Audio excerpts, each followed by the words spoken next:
Hello, folks. I'm Max, the Indie Anchor. We're back here again to judge Championship Wrestling from Atlanta and their weekly tribute to the wrestling gods. It started off with a backstage promo from a new tag team of Blanca Loco and D3. Very disappointing promo, just lackluster. D3 is a trilingual individual, so he kind of mixed in English with Spanish and a little bit of Italian. So unless you know those three languages, got a little bit confusing. Blanco Loco is obsessed, apparently, with a Pikachu doll that he carries around, and me not being a Pokemon fan didn't really do it for me, but probably a character centered toward the kids. Hate to be harsh on him, but this promo just... It stunk up a room. It was bad. Followed directly by that was the Lord Cruz and Baron Black match that they presented to us last week like it was going to be the main event, but obviously it's not. These guys can only lose by submission or knockout. Pretty back and forth. A lot of nice submissions. The only thing that was really mucked about it was the finish, because I didn't even know what to call the submission that Baron Black won with. It kind of reminded me of a stretch muffler when it started while they were standing, but then as they hit the floor, he kind of wrapped around him differently, and what actually ended the match was 3 swift heel kicks to the head while they were all bound up. So Lord Cruz ended up losing that match, and I'm going to give that match a 6 out of 10 because the back and forth was really good. From submission to submission, they mentioned the fact that there's no rope break, and Lord Cruz holds onto the rope like it's going to help him, but then he realizes, oh right, there's no rope break, so he crawls under the rope and to the floor, making Baron Black release. Now, match is over. We go back to backstage again. Manny Lembens, he starts his little promo, gets most of the way through it, and he's interrupted by David Ali, and we move straight into that match. Now, I'm a big Manny Lembens fan. I really like what he does. I love his promos. His in-ring's pretty tight. But this is yet another losing effort for him in Atlanta. I don't think he's won there yet.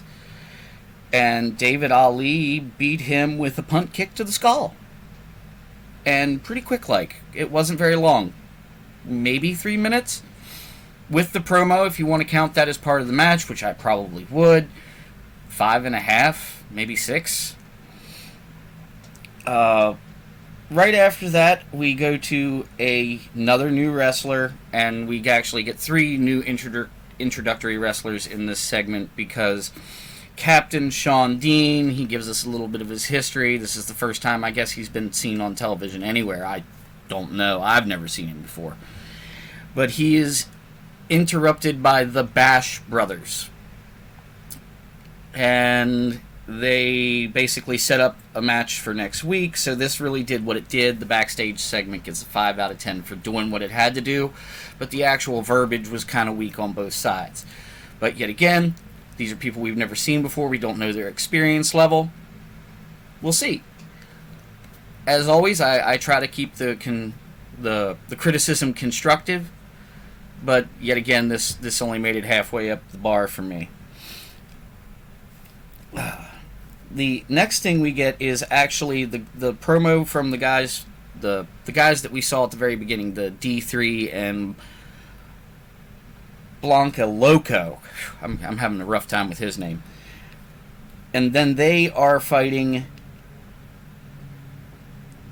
La Nextion. Yeah, not very good with foreign pronunciations, so you're going to have to forgive me on that one. But this is really, it was a solid match, which, is going to surprise you when I give it a 4 out of 10. The reason it was a solid match and still only made 4 out of 10 was the fact that there were 2 times that it could have ended and probably should have, and you would have had the same result. We just went too long for this to do what it had to do and be effective. I found myself wanting to change the channel if that were a thing, but I was watching YouTube. So like I said, really solid tag team match, but just too long. And you have to keep their attention. If it was going to end the way it ended, which was with that La Nexion winning with a tag team combination of a running knee into the corner, and then he whipped him out, and you got a spear. They had already done 2 tag team moves that I liked more that now I don't remember because this is how it ended.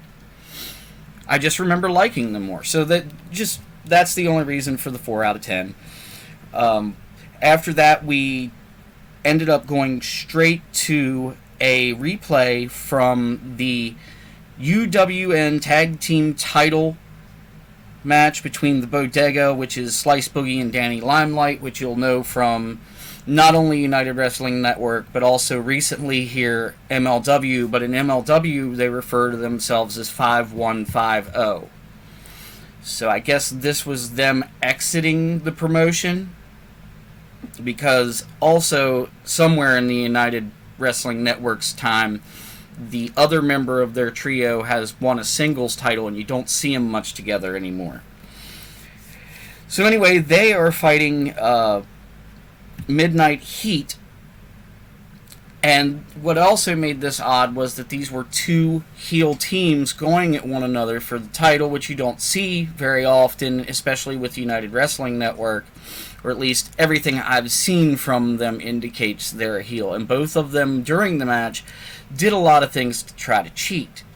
You know, from Guy Tweakazetti on the Midnight Heat side, he was their manager, he was trying to interfere, and of course you got Papa on the outside for Danny Limelight and Slice Boogie. He's at some point interfering, and then a whole nother tag team comes down. There's a big schmoz on the outside of the ring, and that's when we get to Danny Limelight pulling out the knucks, making an attempt at the knucks. The referee sees it, takes the knucks, and in the process of taking the knucks, the guy from Midnight Heat grabs the title, smashes him while the referee's back is turned. 1, 2, 3. Execution of this gets a 6 out of 10. Could have been a little shorter, but only a hair, maybe 10, 12 seconds. Just some unnecessary things with the schmoz. I couldn't have cared less what was going on the outside of the ring. I'm sure that the tag team that came down is now going to be Midnight Heat's new problem on the Championship Wrestling from Hollywood side of things, because that's where most of the tag team matches occur. We haven't really seen the United Wrestling Tag Team Champions outside of Hollywood, so that may change in the future. We may see them in Memphis and Atlanta at some point or another. So overall, now we're looking, if we average all those numbers up out of 10, this show ended up at about a 5.7. But when you consider that on the weekly, I would put Raw at somewhere between a 3 or a 4, you know, this is still better wrestling than what you're going to see on 3 hours of Raw.